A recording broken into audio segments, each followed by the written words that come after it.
Hey everybody, I'm Roy Petitfils, counselor in Lafayette, Louisiana, who is working from home today, obviously, as you can see. Sorry about the lighting and the camera. I'm not sure what we're going to be able to do about that. I want to just talk about some tips for just dealing with teenagers and during obviously the COVID-19, all that's going on. So how do we deal with them? And what do we do? Just some tips. Somebody's knocking at the front door. This is kind of like my office and my junk room. This seems to be like a microcosm for what I hear many folks are living in and dealing with right now.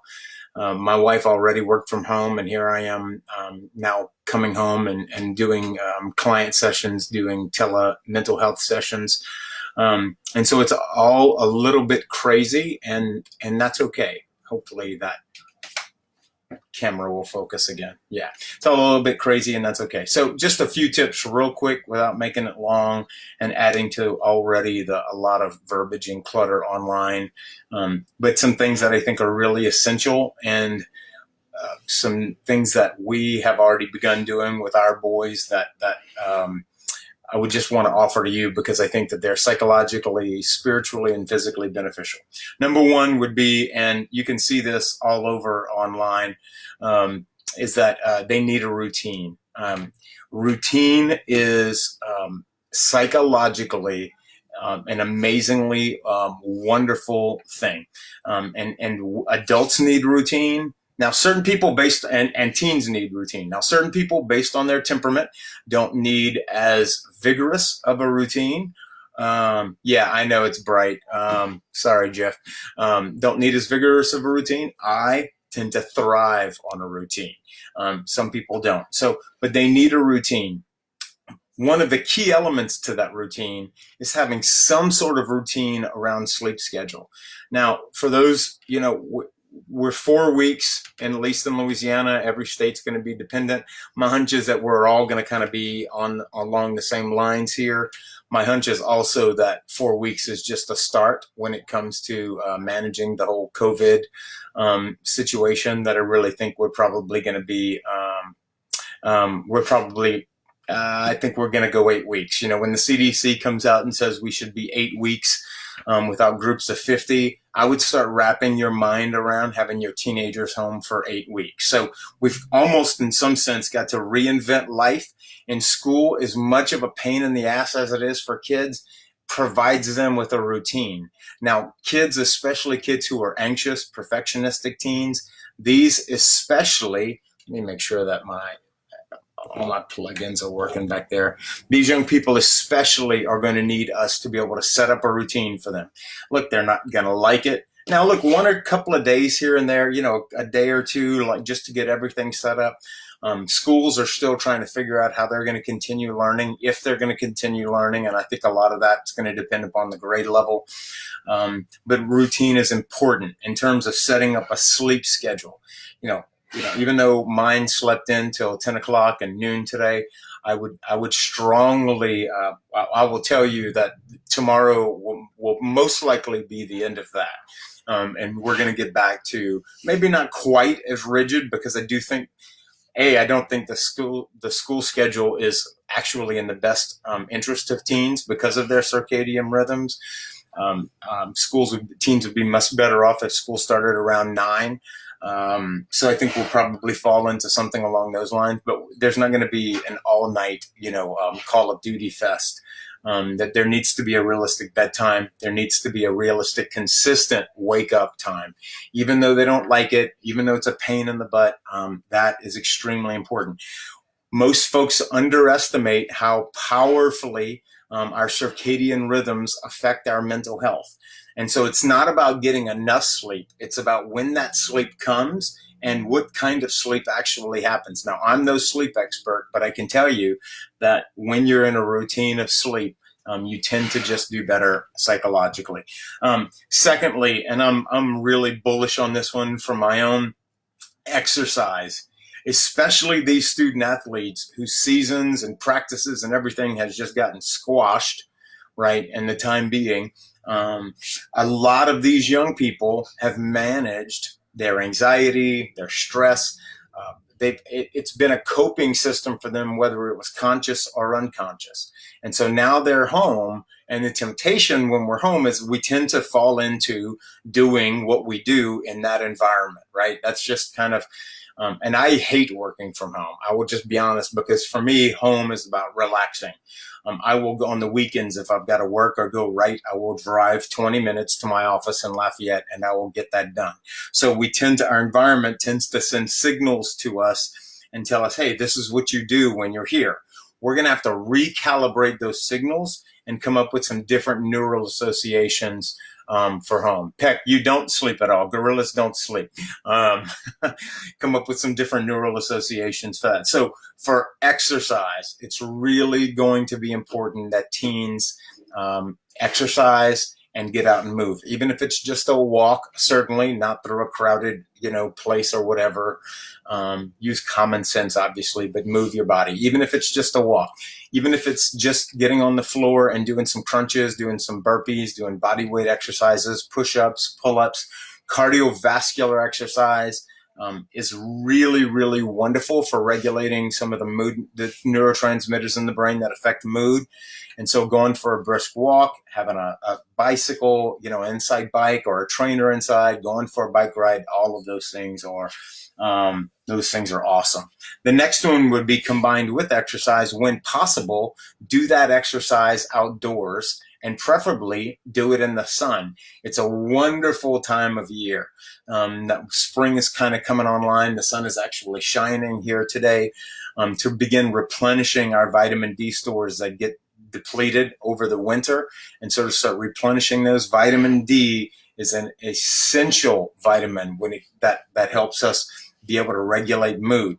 And that's mood, not necessarily in a good mood or a depressed mood, but it's able to be able to help us manage our anxiety and be able to manage stress. So that would be important.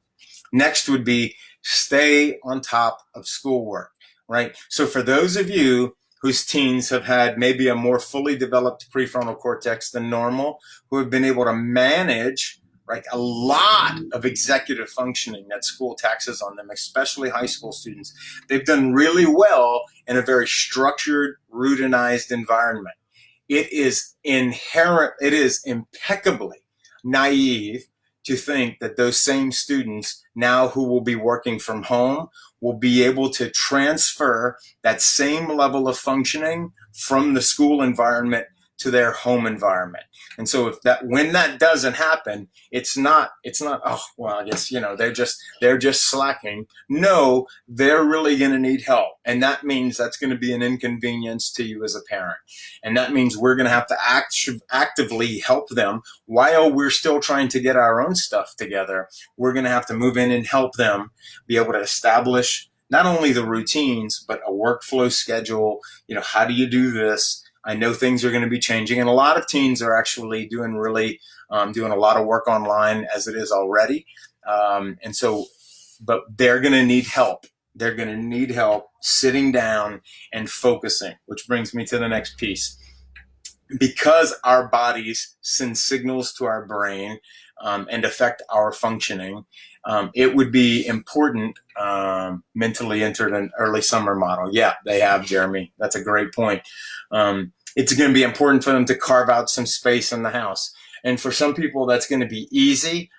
For those of us like us, that is not going to be easy. We're going to have to create a space almost every day in the midst of our home that's not going to be able to just be purely allocated for schoolwork, because when we show up there, it sends a signal to our brain, oh, I'm here to work. And Jeremy Peck just mentioned, a good friend of mine just mentioned a really good point, which is they've already kind of mentally entered into summer mode.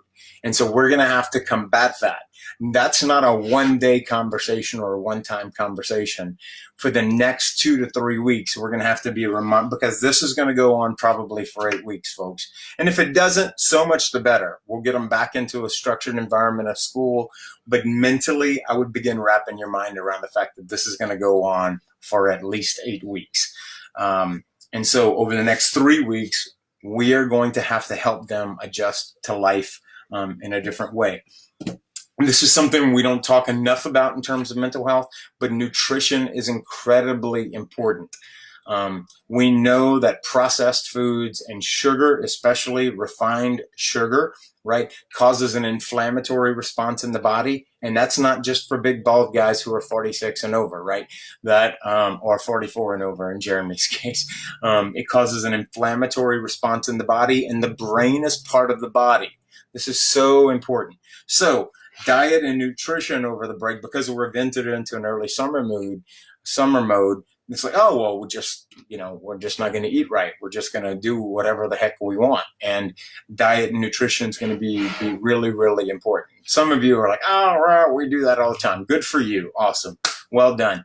That's even in the summer, you make your kids eat, gluten-free bread, with distasteful things on it or whatever. Yeah, that's awesome. But it's important right now, and to be able to stay hydrated. And then just one final tip is be mindful of what you're passively teaching your teen by how you react. And I will say that I have not done a great job of this. I don't do a great job with a lot of things when it comes to parenting. And I know that my anxiety has transferred, to my boys. But on this note, I will say that they're watching us, right? They're deciding based on what we allow to be playing on TV or on the radio or whatever, or what they see us constantly looking at on our phone, and how we're reacting to that, either verbally or non-verbally. They're watching us, and they're very passively, but very actively, they're unconsciously, but actively adjusting and calibrating their response to this whole, COVID-19 issue.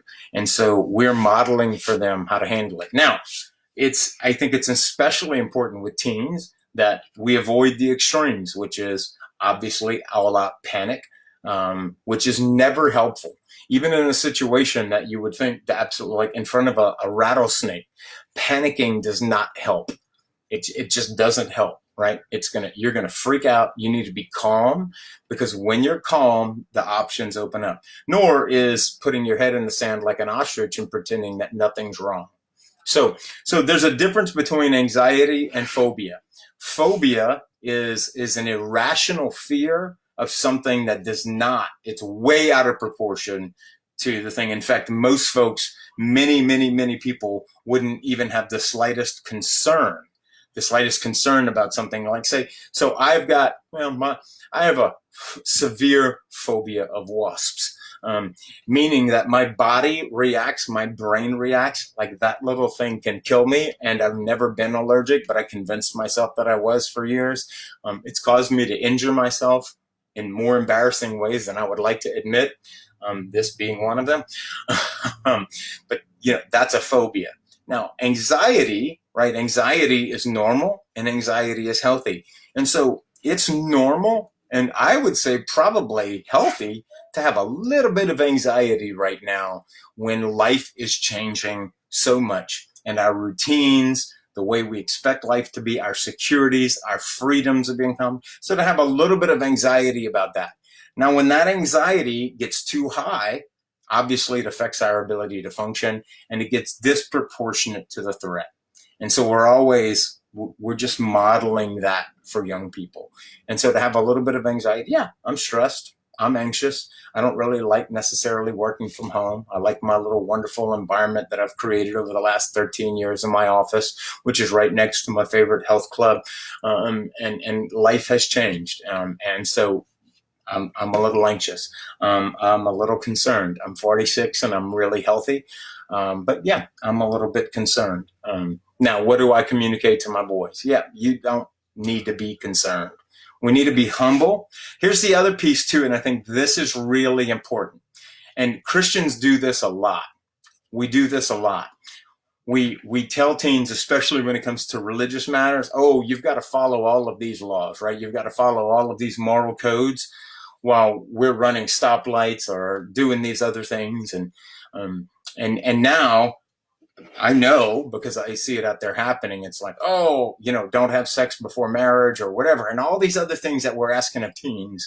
And then yet we, as adults, give ourselves permission to selectively ignore government mandates, recommendations, and requests from healthcare officials. We start pretending that we've got advanced degrees in medicine and that we're epidemiologists and infectious disease specialists, and that those folks don't know what they're doing, and we just write them off. And so basically what we're teaching our kids is, I am the determinant of what's right and wrong. The rules that I like are the ones that I can follow, and rules that inconvenience me are ones that I don't follow. Especially for Christians, it's mindful. It's mindful. So basically, I get to pick my suffering. We're constantly talking about the cross and suffering and all of these other things, but when it inconveniences me, and when it doesn't feel spiritual, and my freedoms get impinged upon, then I get to choose. Well, you can, but we're modeling that for young people, and they pick up on that. They pick up on that and go, "Oh, I just get to selectively choose what I follow." Right. And that's not to say that you always take a herd mentality. That's not what I'm suggesting, but just be real careful when we model for them or outright tell them that, oh, well, we don't need to listen to those people. We're going to be fine, especially in this real machismo way, as well as, especially, and again, I'll stop with the Christian piece of it, is that we're supposed to be concerned about other people. This is not about you, right? It's not about us. It's about other folks. And so it takes great humility to not underreact or overreact, but have a proportional reaction to and response to what's going on. And the humility that it takes is, and I see this, and I see it a lot, and I had it up until last week. I don't want anyone to ever accuse me of overreacting, because I'm going to feel stupid and I'm going to be embarrassed of that. Right? Real humility says, I'm going to react proportionately in the way that I want. I'm going to prepare. I'm going to do what's being asked of me, unless it violates some moral code inside of me or that I subscribe to. And that's going to take a great deal of humility for me. And I'm going to be able to do that. And if I'm accused of overreacting in 3 weeks, then I'm accused of overreacting. Wonderful. That's a nice little humiliation for my ego. And that just makes me a better person. Teens pick up on all of that. And so we're modeling that for them. Stay safe, folks. Thanks for those of you who chimed in and joined me. And good luck to you. And any questions, or if you have any tips, anything that's really working well for you, please put them in the comments. If for no one else, but for Roy and Mindy and Max and Ben Petitfils, we'd love to hear any hacks. How are you going to hack the next 4 to 8 weeks? I love it. And if I can come up with any, I'll share those as well. We're definitely going to be doing a podcast. The podcast will go on. I brought all the podcasting equipment here. And so if you got any advice, we'll definitely carry that on to the official podcast at today'steenager.com. Blessings. Take care.